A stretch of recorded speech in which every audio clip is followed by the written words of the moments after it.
지난 시간에는 하이델베르크 요리문답 12문과 13문을 함께 고백하고 배웠습니다.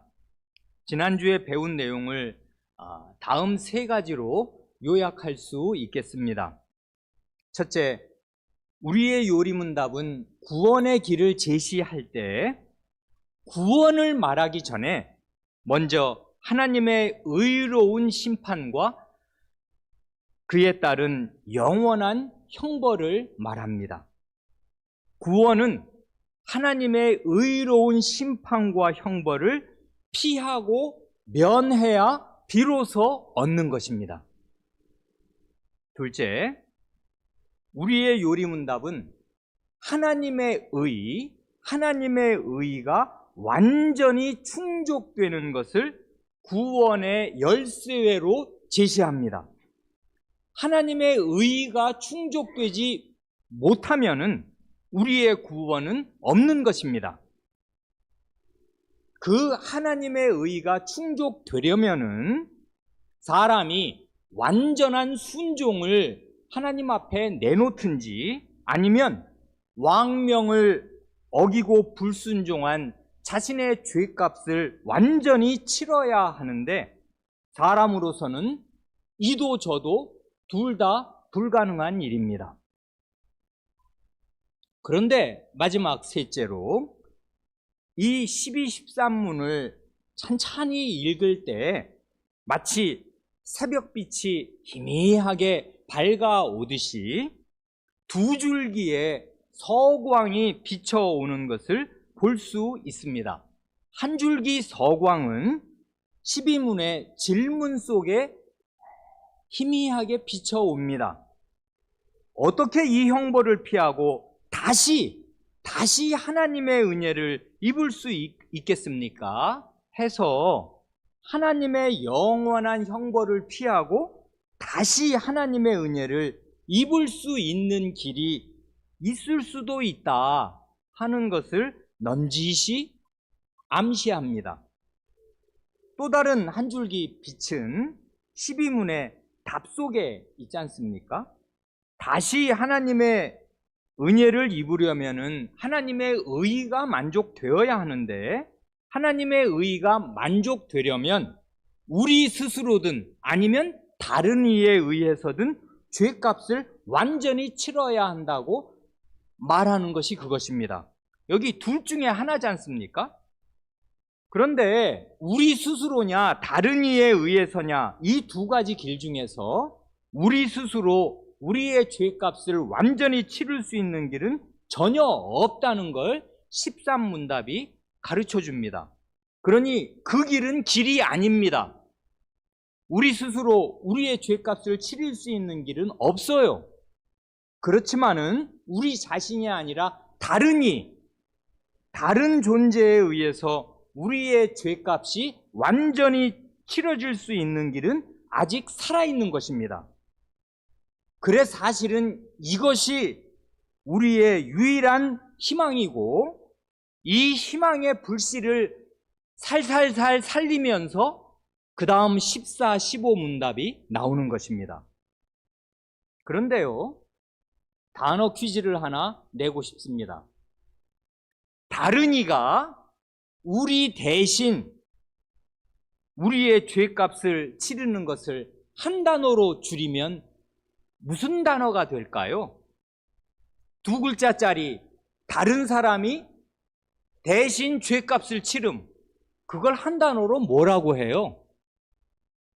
뭐라고 소리들이 들리는데 이 강단하고 회중석은 너무 멉니다. 우리 교회에 유일한 불만이 이거예요. 잘 안 들려요, 소리가. 목사의 귀가 멀어가는 모양입니다. 대속이라고 하잖아요. 대속. 대신할 대자, 속바칠 속자를 써서 대신 값을 치르는 것, 대속. 이게 유일한 희망이고 유일한 길이란 말입니다. 그래 2부의 제목이 다 아시는 대로 우리의 구속, 우리의 구원인데요. 우리의 구원은 대속의 방식으로 오는 것이고 대속의 방식으로 올 수밖에 없는 것이에요. 왜냐하면 우리 스스로는 안 되니까 대신 값을 치러주는 수밖에는 없어요. 그래서 대속의 방법으로 우리의 구원은 오는 것이고 올 수밖에 없는 것입니다. 그런데요, 말이 쉬워서 대속이지 우리의 죄값을 대신 치른다는 그 일이 결단코 쉬운 일이 아닙니다. 결단코 쉬운 일이 아니에요. 그래서 14문에서는 대속의 길이 아닌 게 뭔가를 먼저 말하고요. 그 다음 15문에서는 참된 대속의 길이 뭐냐 하는 것을 이제 잇따라서 고백하는 것입니다. 우리 지면이 없어서 주보 4쪽입니까? 맨 뒤에 광고란에 이 14문과 15문을 실어드렸는데 14문을 함께 14문만 먼저 고백하기로 합니다. 14문, 어떠한 피조물이라도 단지 피조물로서 우리를 대신하여 하나님의 의를 만족시킬 자가 있습니까? 답, 하나도 없습니다. 첫째, 하나님께서는 인간의 죄책 때문에 다른 피조물을 형벌하기를 원치 않으십니다.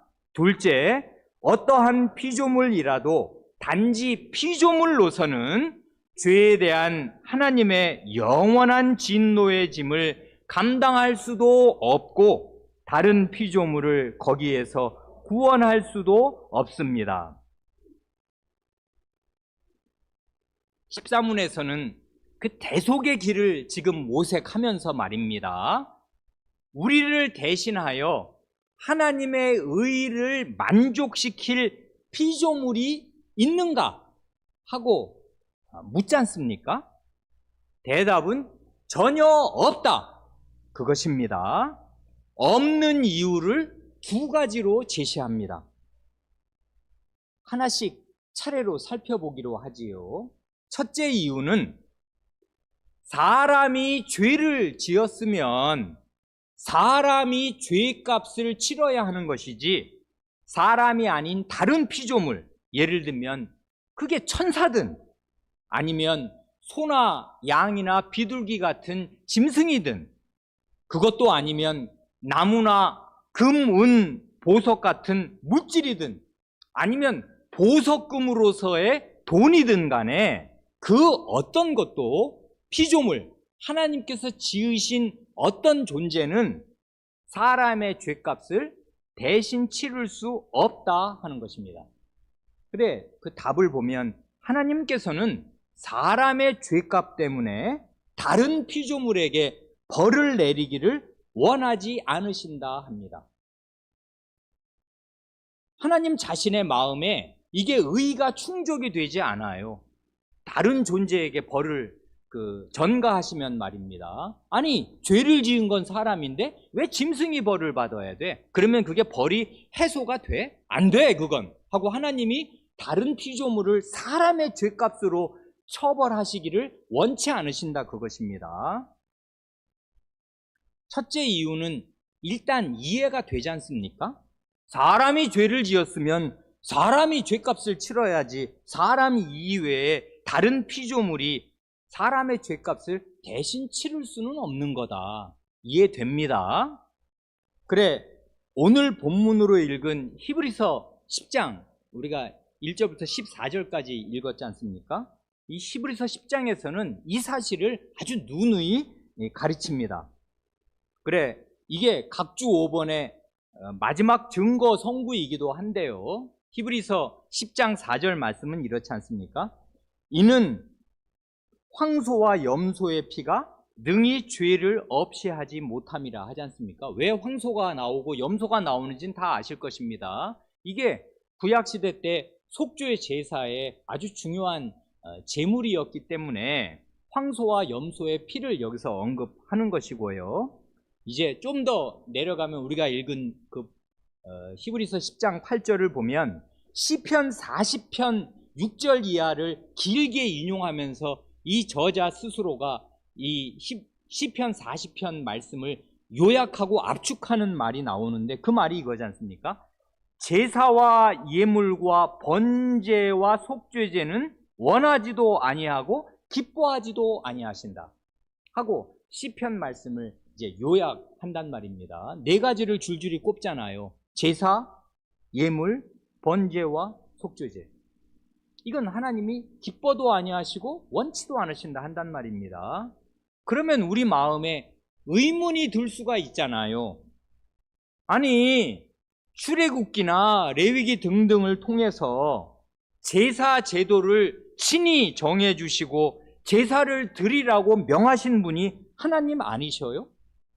하나님이 드리라고 했잖아요. 너희가 죄를 지으면 이러한 속죄제를 드리고 하나님의 거룩함을 침해하는 죄를 지었으면 부지중에 하나님의 계명을 대단히 위배하면 그게 개인이든지 족장이든지 전회중이든지 하면 이런 식으로 속건제를 드려라, 이런 식으로 속죄제를 드려라 하나님이 명하셨거든요. 그래서 한 거지 사람들이 고안해낸 게 아니란 말입니다. 구약시대 이스라엘의 제사 제도는. 그런데 왜 하나님이 친히 말씀으로 제사 제도를 정해 주시고 이렇게 제사 드리면 내가 이 제물을 받고 너희 죄를 사해 주겠다 그렇게 말씀하신 분이 이제 와서는 히브리서에 와서는 뭐 제사와 예물, 번제제, 속죄제는 기뻐하지도 않고 원하지도 않는다. 왜 한 입으로 두 말 하시는 것 같냐 이것입니다. 왜 그래요? 히브리서의 저자는 구약시대 제사 제도의 본질을 꿰뚫어보는 신약시대의 성숙한 시각으로 이렇게 지금 종합해서 말하는 거지 않습니까? 구약시대에 하나님께서 짐승으로 제물을 삼아 제사를 드리라고 하신 본질적인 이유, 궁극적인 이유는 그 짐승이 본질상 사람의 죄값을 치를 수 있었기 때문이 아니었다 그것입니다. 그걸 이제는 이 히브리서 저자도 분명히 아는 것이고 하나님은 원래부터 아셨어요. 그럼 왜 모세 이래로 예수님이 오실 때까지 그 긴 세월 동안 구약시대 내내 제사를 드리게 하신 것입니까? 그건 이걸 깨우치려고 하신 거예요. 뭐냐면 죄인이 하나님께 나아와서 하나님의 은혜를 받고 구원과 영원한 생명을 얻으려면은 이건 반드시입니다. 반드시 죄 문제가 해결되어야만 한다는 사실을 골수에 새겨주려 하신 것이에요. 죄 문제가 해결되지 않으면 하나님 앞에 올 수 있는 길이 없고 영생과 구원은 없는 것입니다. 하나님의 나라도 없는 것이에요. 그래서 성막으로 들어오기 전, 성전으로 들어오기 전에 그 뜰에 제단이 있어요. 그 제단에서 제물이 죽어야 돼. 죄값이 청산이 되지 않으면 성막에 들어올 수 없단 말입니다. 어떤 경우에도 성막에 못 들어와요. 그래서 먼저 제단을 거쳐서 성막으로 들어와야 되거든요. 성전으로. 그래서 이 죄 문제를 반드시 해결해야 한다. 죄값이 치러지지 않으면 나와는 못 만난다. 영생도 없는 거지 하는 것을 완전히 일깨워 주려 하신 것입니다. 또 하나, 어떻게 그럼 죄값을 치르나? 죄값을 치르는 방식은 대속의 방식밖에는 없는 거다 하는 사실을 골수에 새겨주시려고 장장 1500년 동안 매일같이 실물 교육을 하신 것입니다. 1500년 동안. 대속의 방식이란 뭐예요? 내 죄 때문에 누군가는 죽어야 된다 이것입니다. 목숨이 진짜 끊어져야 돼요. 이건 장난이 아니에요. 죽어야 돼, 죄물이. 죄값은 피로밖에 치를 수 없습니다. 이 말은 생명으로밖에 치를 수 없다는 말이고 누군가는 죽어야 돼. 이게 없이는 죄값은 안 치러져요. 피 흘림이 없은즉 사함이 없는 것입니다. 과연 이 사실을 하나님께서 일깨워 주시려고 1500년을 제사를 매일 드리게 하셨어요. 이걸 역으로 한번 생각해 보면 어떻게 돼요? 사람으로서는요, 대속의 필요성을 깨닫기가 그만큼 어렵다 그것입니다. 그래서 이 구약의 장구한 기간이 필요하였던 것이에요. 하나님이 가장 지혜로우신 분으로서 왜 당장 예수님을 안 보내주시게요? 왜 역사의 끝에 예수님을 보내주시냔 말입니다. 구약시대 그 모세 이래 1500년은 그 사람들 다 바보예요? 바보로 만드신 거예요? 아니에요. 사람이요, 대속의 필요성을 깨닫는다는 게 이건 결단코 쉬운 일이 아닙니다. 죄인에게는요, 아주 무서울 정도로 강고한, 죽어도 사실은 없어지지 않을 자기 중심성과 공로의식이 있어요. 내가 알아서 한다, 내가 무언가를 해야 한다 하는 생각이 죄인의 마음에 뿌리 깊이 있습니다. 그래서 내가 죄를 지었으면 내가 뭔가를 손톱만큼이라도 해야지, 그래야 구원을 받든지 말든지 하지, 뭐 내가 아무것도 안 하고 나 대신 누가 모든 걸 다 해준다고? 허탄해 보이는 것이에요. 믿음직하게 보이지 않습니다. 그게 대속이라는 방식이. 그러니까 죄인은 자기 대신 누군가 모든 걸 다 해준다는 게 이게 믿겨지지도 않을 뿐 아니라 그러면 그게 소용이 없다고 생각을 해요. 그래서 결국 죄인이 하려는 건 뭐냐면 끝끝내 마지막에 나온 가장 강력한 이단이 아르미니우스 아니에요. 그 전에 펠라기우스의 정신을 이어받은 아르미니우스가 한 게 뭐냐 하면 믿음을 공로로 만든 거예요. 인간의 행위로 만든 것입니다. 믿음으로 구원받는다 하니까 맞다, 내가 믿어야 구원을 받는 거지. 너는 왜 구원을 못 받았어? 너는 안 믿었으니까 구원을 못 받지. 난 믿었잖아. 믿음조차를 사람의 자랑할 수 있는 행위로 만든 것, 이게 아르미니우스예요. 최고의 이단이죠. 그러니까 말입니다, 사람은 어쩔 수가 없어요. 교인들도 똑같습니다. 믿음의 본질을 직시하지 못하면 언제든지 자기가 하나님을 위해서 무엇을 한 것을, 요건 했잖아요. 제가 개망나니는 아니지 않습니까? 제가 마귀는 아니잖아요 하면서 자기가 한 것을 내놓는데 믿음이라도 내놔야 돼. 요건 내 공로니까. 나는 믿었잖아, 딴 사람은 안 믿어도. 그러니까 요 믿음이 요거를 보시고 나를 구원해 주십시오 한단 말입니다. 믿음은 그런 데 쓰라고 있는 게 아니에요.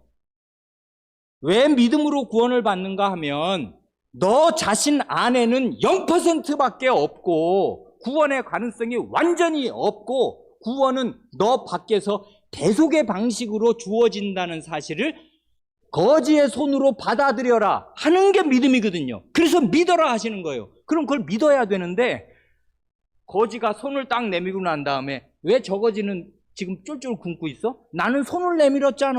그래서 내가 돈을 받은 거지 하고서 손 내민 자기 자신을 이제 공로화하는 게 믿음을 행위로 둔갑시키는 죄인의 행태입니다. 그러니까 죄인은 정말 무서워요. 이게 뭘 뜻하는 것 같아요? 죄인은요, 대속의 방식으로 구원받는 것을 좋아하지 않습니다. 받아들이고 싶지가 않은 거예요. 근데 내가 뭔가를 해야지. 쬐끔은 해야 될 거 아니야. 마지막에 뭘 하나, 숟가락이라도 하나 얹어야 밥 먹을 염치가 있는 거지. 진짜 내가 아무것도 안 하고 그냥 거저 주시는 걸 받기만 하면 그게 구원이 되는 거야? 그런 게 어딨어. 공짜를 사람들이 엄청 좋아해서 옛사람은 공짜라면 양잿물이라도 마신다는 말도 있습니다만은 실제로 사람이요, 진짜로 이 세상에서야 이것저것이 공짜로 오면 땡 잡았다 생각할지 모르지만 가장 중요한 문제에서는 공짜로 무엇이 온다는 것을 믿지 못해요. 그래서 하나님께서 이 첫 번째를 그냥 쓱 읽어 넘길 게 아니에요.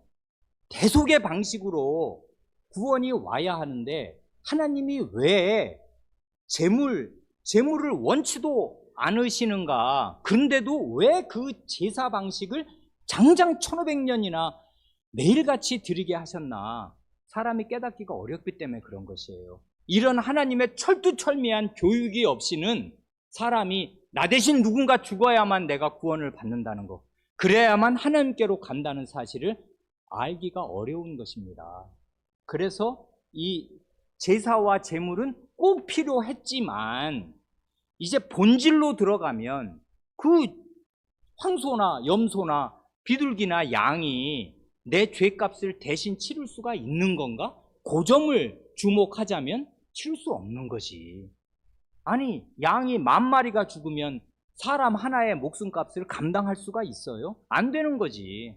그러니까 이런 식의 이 세상에 있는 어떤 피조물로도 인간의 죄값을 대속할 수는 없는 거다. 이렇게 생각한다면 그게 죄의 무서움과 하나님이 죄값으로 요구하시는 그 값의 깊이와 심오함이 어디까지인지를 전혀 이해를 못하니까 그렇게 생각하는 것일 뿐입니다. 그러니까요, 이 첫 번째 이 대답으로 다른 피조물이 죄값을 치를 수 있는 가능성은 없다. 왜 없냐? 하는 것을 잘 이해하시는 것이 좋습니다. 둘째 이유가 이제 둘째 하고서 나오지 않습니까?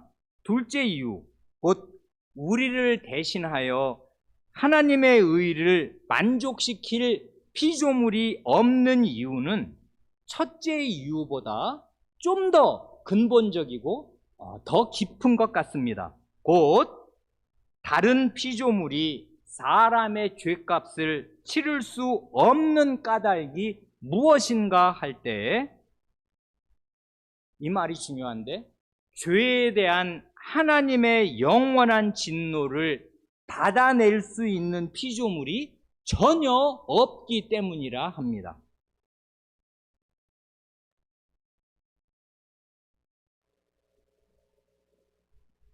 우리 인간 사회에서는요, 다 아시는 대로 보석금 제도라는 거 있잖아요. 보석금. 그래, 재판부가 인정하는 보석금을 돈으로, 그게 얼마가 됐든 1,000만 원이든 1억이든 10억이든 얼마가 됐든 미국에는 정말 보석금도 어마어마하더구만요. 아무튼 재판부가 인정하는 보석금을 내면 일단 감옥에서 풀려 나올 수가 있습니다. 그러나 하나님께는 보석금이 전혀 통하지 않습니다. 그 이유는 죄값이 너무나도 크기에 그런 것이에요. 이걸 어떻게 보석금을 내고 풀려날 수 있는 그 돈이라는 게 이 세상 전체를 갖다 바쳐도 안 될 것입니다. 그래, 거기 각주 5번에 그 처음 새 증거선구가 잇따라 나오지 않습니까? 마지막 네 번째 증거선구인 히브리서 10장 4절은 우리가 이미 읽었고, 그 각주 5번의 새 증거선구가 이게 아주 뜻깊습니다. 죄의 무게, 특별히 죄인을 향한 하나님의 진노의 그 무게라는 게 얼마나 철두철미하고 크고 깊은 것인가, 그거를 이제 말한단 말입니다. 첫 번째가 뭐예요? 시편 49편 7, 8절이지 않습니까? 그 말씀이 이렇습니다. 아무도 자기의 형제를 구원하지 못하며 그를 위한 속전을 하나님께 바치지도 못할 것은 그들의 생명을 속량하는 값이 너무 엄청나서 영원히 마련하지 못할 것임이니라 한단 말입니다. 이건 잘 아시는 말씀이겠는데, 우리 학생들이나 어린 사람들은 굉장히 어려운 말이, 단어가 나온 것도 사실입니다. 속전, 속량, 뭐 그런 거지 않습니까? 속전이란 거기 구속의 속자에 돈전자가 붙었네요. 속바칠 속자이고 돈전자니까 죄인을 그 감옥에서 꺼내오려고 치르는 돈, 그게 속전이잖아요. 죄인을 그 형장에서 건져내는 돈, 그게 속전이고, 구속하는데 드는 돈, 그러니까 이게 보석금이에요, 말하자면. 그리고 속량이란 뭐예요? 이건 이제 뒤에 그 양민할 때 양자가, 좋을 양자가 붙어서 노예를 사서 그의 노예 문서를 찢어버리고, 살려면 일단 값을 치러야, 노예의 값을 지불해야 노예가 내 노예가 된 다음에 너는 이제 노예 아니고 자유민으로 살아라 하고 양민이 되도록 뇌 문서를 찢어버린다, 이것입니다. 그게 바로 속량이잖아요. 값을 치르고 양민이 되게 하는 거. 그래서 여기 보면은 생명을 속량하는 값, 이게 결국 속전인데, 그의 생명을 구원해서 마귀와 죄의 노예가 아니라 자유로운 해방민으로 살게 해주는 값, 그게 속전이고 속량하는 값인데, 이 값이 너무 커가지고 아무도 자기 형제를 위해서 이런 식의 속전이나 보석금을 낼 수 있는 부자는 세상에 없다. 아무도 안 됩니다. 이게 영원히 마련하지 못한답니다. 이 보석금, 속전을 말입니다. 그 다음에 나오는 구절이 시편 130편 3절이지 않습니까? 여호와여, 주께서 죄악을 감찰하실진대, 이건 죄악을 지켜보실진대 주여 누가 서리이까 한단 말입니다. 이 선다는 말이 중요한 건데요, 하나님 앞에는 모든 무릎이 꿇어야 될 뿐 아니라 특별히 죄인은 엎드러져요. 하나님 앞에는 설 수가 없단 말입니다. 이게 그 죄인을 향한 하나님의 진노의 그 형형한 눈빛을 죄인은 단 1초라도 감당할 수 없을 것입니다. 절대로 감당할 수 없을 것이에요. 그래서 하나님이 죄인을 살피시고 죄를 감찰하시면서 너 이 죄를 지었지 내 앞에서 하는 순간에 아무도 하나님 앞에 설 수가 없단 말입니다. 그 다음 나오는 구절이 뭡니까?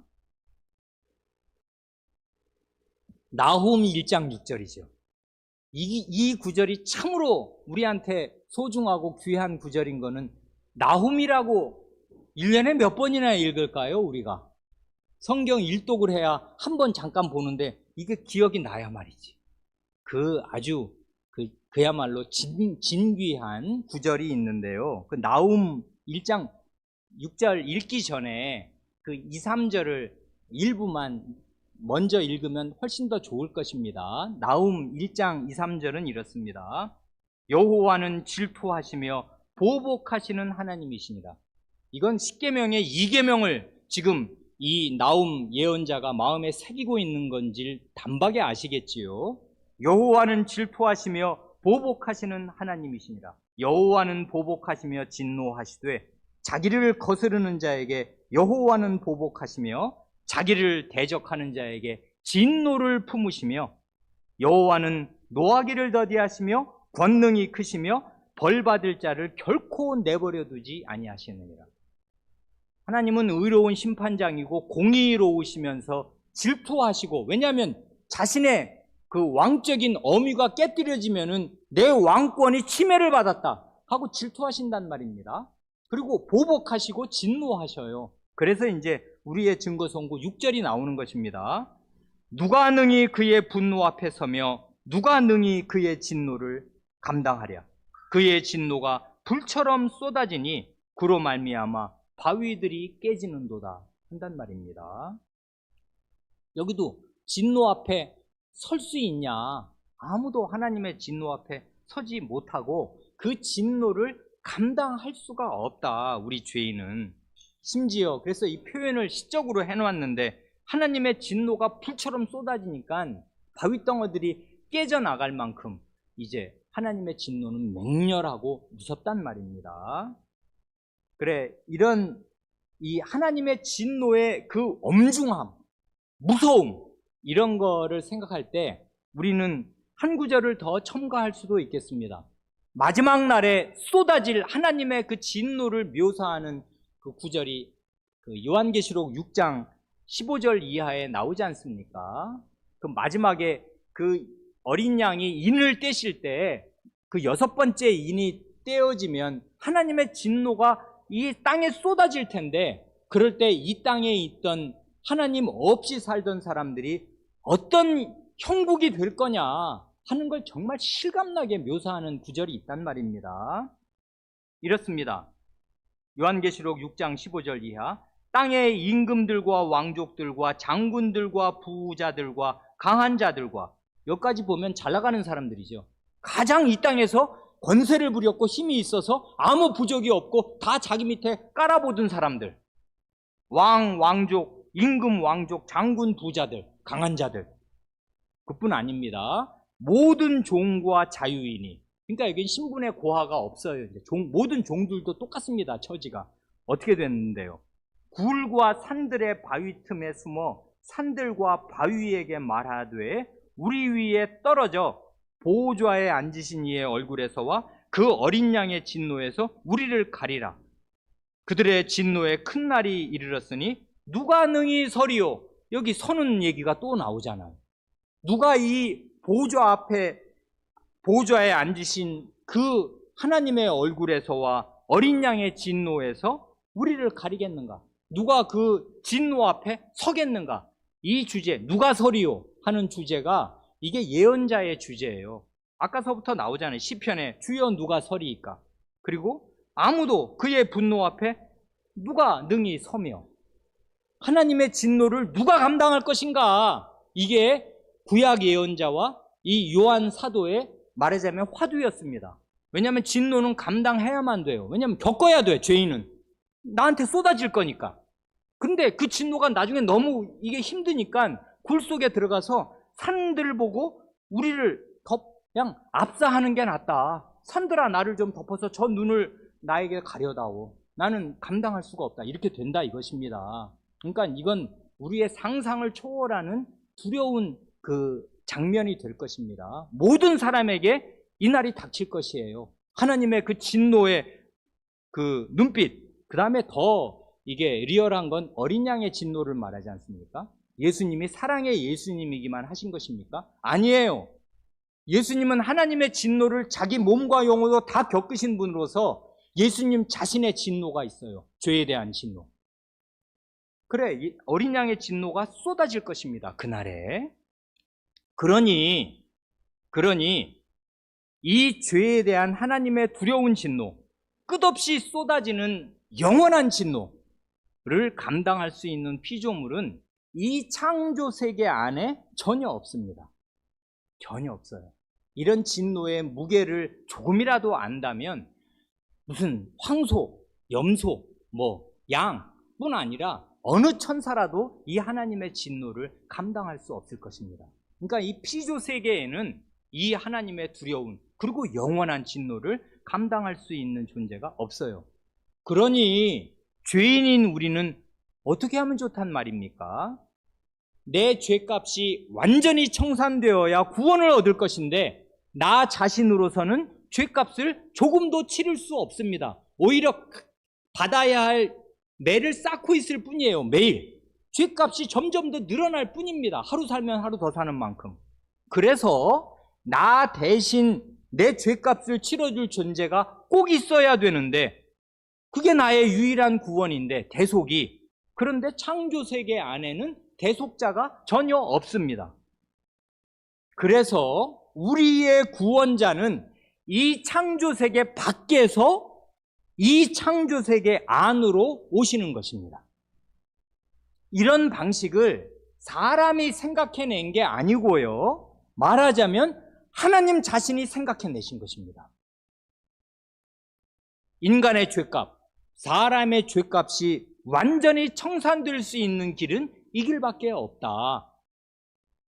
하나님이 나와 완전히 동등한 신성을 가진 내 아들이 사람이 되는 길밖에는 없다 하고 하나님이 판단하시고 결정하신 것이에요. 그래 우리의 죄값을 치르는 길은 이 세계 안에는 전혀 없습니다. 그래 그 다음, 그러니까 이 14문에서는 지금 대속의 가능성은 살아있지만 대속의 가능성이 이 세계 안에는 1%도 없다는 사실을 아주 잘 지금 논증하는 것이란 말입니다. 그리고 나와서 15문으로 이제 우리를 안내합니다. 15문을 이제 마저 함께 고백하고 잠깐 살펴보고 마치겠습니다. 15문. 그렇다면 우리는 어떠한 중보자와 구원자를 찾아야 합니까? 답. 참 인간이고 의로운 분이시나 동시에 참 하나님이고 모든 피조물보다 능력이 뛰어나신 분입니다. 15문의 문답에서는 그 앞 14문답에서 제기한 난점들이 있잖아요. 그 난점들에 대한 답을 제시하는 것입니다. 답을 크게 4가지로 제시하지 않습니까? 참인간, 의로운 분, 하나님, 모든 피조물보다 능력이 뛰어난 분. 이런 분이 아니면 구원자는 못 된다 하는 것인데요. 맨 먼저가 참인간이어야 합니다. 구원자, 대속자는. 왜냐하면 13문에서 이미 그 난점을 제기한 거니까요. 사람 이외의 다른 피조물 이어서는 사람의 죄값을 치를 수 없는 거니까. 동물이나 천사나 다른 어떤 피조물도 사람의 죄값을 대신 질 수는 없는 거니까. 그것도 영원한 짐을. 그건 못 져요, 어떤 피조물도. 그래, 나를 대속하실 존재가 있다면 그분은 반드시 사람이어야 합니다. 동시에 의로운 분이어야 해요. 이게 아주 결정적으로 중요한 것이죠. 죄가 만약 하나라도 있다면 영원히 그 자신이 자신의 죄값을 치러야 할 뿐입니다. 왜냐하면 그 죄는 영원하신 하나님께 대해서 지은 죄이고 하나님의 영원성을 침해한 것이기에 그 값을 영원히 치르고 있어야 돼, 그 자신이. 그러니까 의롭지 않고 죄를 하나라도 지었으면 그 사람은 대속자는 못 돼요. 인간은 될 수 있는지 몰라도 인간은 되겠지. 그렇지만 대속자는 될 수 없습니다. 왜냐하면 참인간이면서 완전히 의로워야 돼요. 그러니 이게 쉬운 조건이에요. 이 세상에선 찾아볼 수가 없어요, 이런 조건을 갖춘 사람을. 그러니까 우리 부모는 당연히 악인일지라도 자기 자식은 사랑합니다. 내 심장이라도 떼줄 수 있고 내가 우리 자식이 죽는다면, 이태원에서 생때 같은 젊은이들이 153명인가가 죽었는데 그 부모가 선택하라고 선택지를 줘서 이 아들이 그날 죽을 건데 당신이 죽을래요? 아들이 죽게 할까요? 당신 선택하세요. 선택지가 주어졌으면 저의 상식으로는 모든 100명의 부모 모두가 내가 그 자리에서 압사당하겠다는 편을 택할 것입니다. 안 그래요? 자식을 낳아보면 다 알아요. 물밀듯이 사랑이 아래로 쏟아져 내려간단 말입니다. 내 눈을 빼줄 수도 있고, 원한다면, 그게 필요하다면 내 간을 빼줄 수도 있고 심장을 빼줄 수도 있어요, 아이라면. 그런데 어떻게 하면 좋아요? 내 아이의 죄값은 내가 손톱만큼도 치를 수가 없는 것입니다. 왜냐하면 나는 의롭지도 않을 뿐 아니라 내 죄값을 치르느라고 내 코가 석자예요. 그래서 내 아이를 아무리 내가 사랑해도 내 아이의 죄값은 털끝만큼도 건드릴 수 없어요. 아무것도 치러주지 못합니다. 그러니까 모든 죄인은 각각 고립된 채로 자기의 죄값을 영원히 치러야 되니까 우리의 대속자는 참 인간일 뿐 아니라 의로운 분이어야만 해요. 이 의롭다는 말은 겁나는 말입니다. 일평생 의로워야 돼요. 죄가 하나도 없어야 돼요. 그러니까 이게 쉬운 일이냔 말입니다.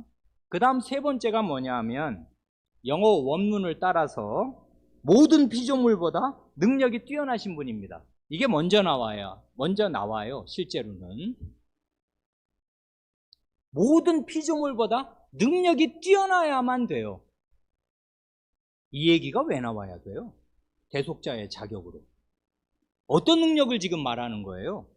13을 보면 우리가 능히 짐작할 수도 있지 않습니까? 죄에 대한 하나님의 영원한 진노의 짐을 감당할 능력.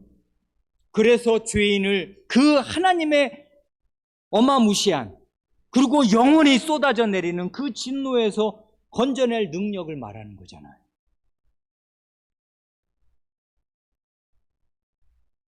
여기서 우리는 잠시 멈춰야 돼요. 이게 그냥 말하고 지나가면 이게 이해가 되겠습니까? 이해가 돼요, 이 말이? 하나님의 영원한 짐을 감당할 능력. 이건 정말 오늘 저녁에 돌아가셔서 TV 끄시고 넷플릭스 끄시고 저녁 잡수시고 주무실 때까지 이 생각을 해도 모자랄 것입니다. 하나님의 영원한 진노의 짐을 감당할 능력. 그 능력자가 누구란 말입니까? 그리고 그 영원한 짐의 무게는 얼마만한 것입니까? 지옥은 끝이 없는 갱도여서 무저갱인데, 끝이 없는데 그 끝없는 지옥으로 블랙홀처럼 쏟아져 들어가는 하나님의 진노를 다 받아낼 그 능력이란 어떤 능력을 말하는 거예요, 도대체가? 상상할 수가 없는 거죠. 이런 능력을 가지신 분이 아니면 죄인을 구원할 수가 없어요. 그래, 여기에서의 능력은 이걸 한 발 더 진척해서 생각해 봅니다. 가치를 암시하는 것이기도 할 것이에요. 모든 피조물을 다 합친 것보다 가치가 뛰어나신 분, 그래야 우리의 대속자가 될 수 있거든요. 그래서 모든 피조물보다가 나와야 돼요. 왜 그러냐 하면 여러분 등가성의 원칙을 아시지요? 1대1입니다. 100원짜리 죄를 지었으면 100원 갚으면 되는 것이고, 한 사람이 죄를 지었으면 그 사람의 죄값을 다른 한 사람이 갚아주면 되는 거잖아요. 안 그래? 근데 대속자는 한 사람이야. 그런데 구원받아야 될 사람은 수백, 수천, 수억, 수억 명이 넘어. 그러면 이게 등가성이 형성이 돼요? 아니, 좋아. 대속자가 참 인간이야. 오케이. 의로운 분이야. 오케이. 그러면 그가 나 대신 죽어주면은 나는 구원받아요. 근데 여러분은 어떻게 해? 구원 못 받죠. 왜냐하면 그 사람이 나를 위해서 죽어줬거든. 여러분은 어떻게 하시겠습니까? 그래서 이 한 분의 가치가 그가 구원할 모든 사람의 가치보다 뛰어나야 돼요. 안 그래요? 그래야 그 한 사람의 치른 값이 그가 구원할 모든 사람을 구원할 수 있어요. 그러니까 모든 피조물보다 더 능력 있는 분이어야 되는데 그 능력에는 가치가 들어있을 것이에요. 모든 피조물, 그가 구원할 모든 사람보다 1대1로 다 합쳤을 때 예수님이 구원할 모든 하늘의 별, 바닷가의 모래, 땅의 티끌보다 더 많은, 하늘의 별처럼 많은 하나님의 백성의 모든 값보다 더 상회하는 값을 한 몸에 지니고 있는 분이 있습니다. 그래서 그분은 동시에 하나님이셔야 해요. 하나님이시거든요. 하나님은 창조주로서 그야말로 이 세상에 태어난 모든 사람을 다 만들어내시고 그 생명의 주인이셔요. 그분, 신성을 가지신 그분의 그 무한한 가치와 무한한 능력이 인성을 입으셔야만 우리의 구원이 해결되는 것입니다. 이건 말은 쉽습니다. 그런데 이렇게 그 성경이 이 그리스도를 깨닫기까지 구약시대에 그 오랜 기간 동안 이런 분이 아니시면 우리의 구원은 없는 거다 하는 걸 깨닫기까지 굉장히 오랜 시간이 필요했고 굉장히 오랜 교육이 필요했어요. 아까 같은 제사 제도 같은 그런 제도가 꼭 필요하였습니다. 하나님이 쓸데없는 걸 오래 시간을 질질 끄신 게 아니에요. 예수님을 모세시대에 딱 보내셨으면은 사람들이 예수님을 어떻게 받아들여야 할지를 도무지 알 수가 없었을 것이란 말입니다. 제사 제도를 통해서 피의 대속과 죄가 해결되어야만 한다는 사실을 늘 일깨움 받아야 했고, 그리고 이 짐승이 죽어가는 것을 볼 때 가슴이 아프고 이게 피를 본다는 건 기쁜 일입니까? 닭 한 마리라도 잡아보세요. 그게 얼마나 끔찍한 일인가. 요즘에 우리는 다 알아서 살처분돼서 공장식으로 나오니까 치킨을 매일 맛있게 먹으려면 먹지만 실제로 그 도살이라는 거, 닭 한 마리를 한번 잡아보세요. 피가 엄청 나와요. 저는 어렸을 때 닭을 여러분 닭털 뽑아 보셨습니까? 진짜 농담으로 하자면 3박 4일 뽑아도 다 못 뽑아요. 닭털이라는 게 얼마나 그 뜨거운 물에 얘를 불리거든요. 그래갖고 털을 뽑으래 어머니가. 털을 뽑아. 아니 1시간을 뽑아도 반도 못 뽑아요. 계속 털이 박혀 있어. 닭털이 어떻게 기계로 이렇게 신기하게 다 뽑아가지고 축여서 나오는지 우리는 모를 일입니다만은, 그게 닭 한 마리 잡는 게 결단코 쉬운 일이 아닌데 매일 짐승이 죽어나가네. 그거를 보면서 야, 이게 장난이 아니다. 죄값을 치른다는 거, 이거 리얼한 거고 장난이 아니다는 사실을 뼈에 새기지 않으면 안 돼요.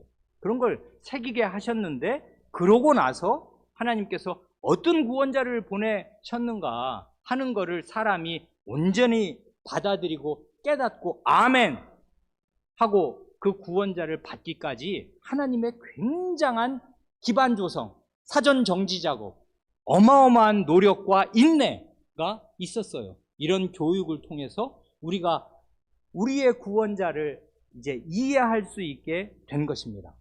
그래, 4가지가 꼭 필요해요. 참인간이고 의로운 분이며 모든 피조물보다 능력이 뛰어나신 분이면서 동시에 하나님이신 분. 이런 조건은 전혀 없는 거죠. 그러니까 이건 우리가 상상할 수 있는 조건도 아니란 말입니다. 그래, 15문이 대단히 아름답고, 이제 그 다음 그 다음 16문 이하는 이 15문에서 말한 내용을 이제 풀어 나가는 것입니다. 이게 우리의 구원의 복음이에요. 그러니까 대속의 복음이요, 구원의 복음이 됩니다.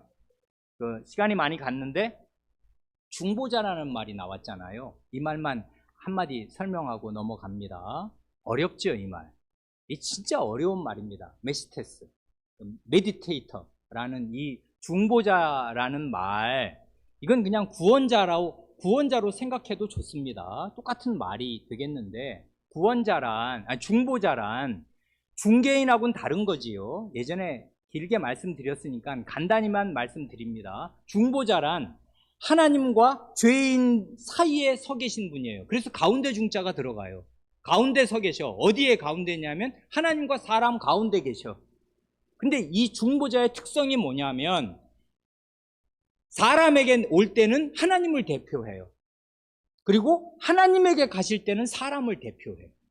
그래서 중보자입니다. 그리고 구약시대 때 중보직이 있는 거 아시지요? 왕, 제사장, 예언자. 왕이 그렇잖아요. 왕은 사람 가운데 나오는데 왕이 딱 명령을 내리면 이게 하나님의 명령이 원래는 되어야 돼요. 하나님을 대리해서 자기 백성을 보호하고 통치하거든요. 그러니까 왕은 하나님의 대리자예요. 그래서 하나님의 아들이라고도 불립니다. 너는 내 아들이라. 이렇게 말씀하시거든요. 왕을 가리켜서. 그런 의미에서 그는 하나님의 아들로서 하나님을 대리하는 자고 대표하는 자예요. 중보자지. 그리고 하나님 앞에 나아갈 때는 이 온 백성, 나의 자식 같은 온 백성을 거두어 주시고 저에게 벌을 내리시고 내 백성에게 벌을 내려주지 마십시오 하고 다윗이 기도할 때도 있었단 말입니다. 중보자예요, 그가. 그리고 제사장은 완전한 중보자죠.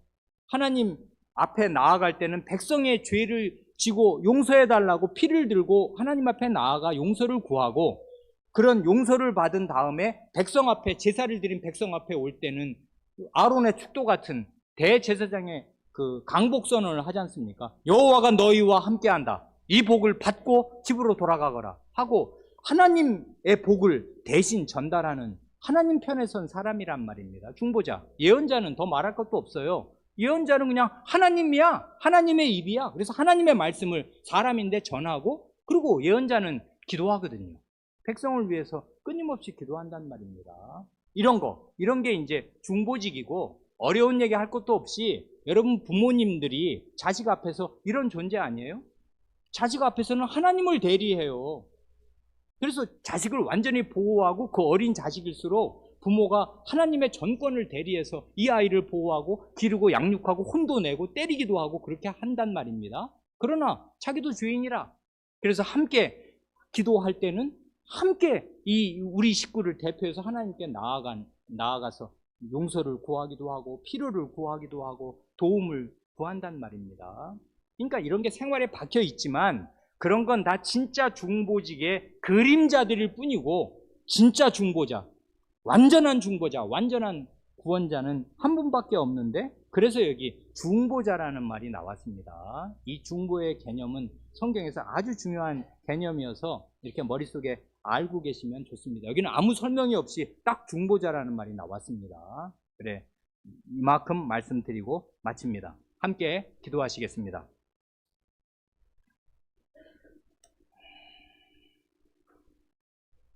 하나님 아버지, 저희의 죄에 대한 값이 얼마나 무겁고 크고 끝이 날 수가 원래는 없으며, 의롭고 거룩하신 그 순결하신 하나님의 눈으로 보실 때 저희의 일거수일투족에서 배어나오는 그 모든 죄가 얼마나 하나님의 의로운 그 진노를 촉발하는가를 저희가 생각할 때 저희는 과연 죄인이오며 오갈 데가 없는 죄인이고 가망 없는 죄인임을 자백하오며 하나님 앞에 엎드릴 수밖에 없습니다. 저희가 하나님을 대하는 자세는 마주 서 있을 수가 없고 저희의 무릎은 꺾여야 마땅하고 저희의 무릎은 덜덜 떨려서 하나님 앞에 오체투지로 엎드릴 수밖에 없는 죄인임을 언제든지 자백합니다. 그러나 하나님께서 저희의 이런 형편을 아시고 저희를 위한 대속의 길을 내시되 친히 죄인의 짐을 하나님 편에서 감당하시는 방식으로 내시기로 작정하셨으니 이 놀라운 구원의 은혜, 대속의 은혜를 점점 더 깨달아 갈 때 저희의 마음이 하나님을 향한 사랑과 충성으로 북받치게 하시고, 하나님이 어떻게 저희를 사랑하시며 무슨 값을 치르셨는지를 생각할 때 저희가 전체를 들여서라도 이 하나님의 은혜에 보답하고 살겠노라 하는 거룩한 사랑으로 저희 마음이 들끓게 하여 주시기를 구합니다. 우리 구주 예수님의 이름으로 기도합니다. 아멘.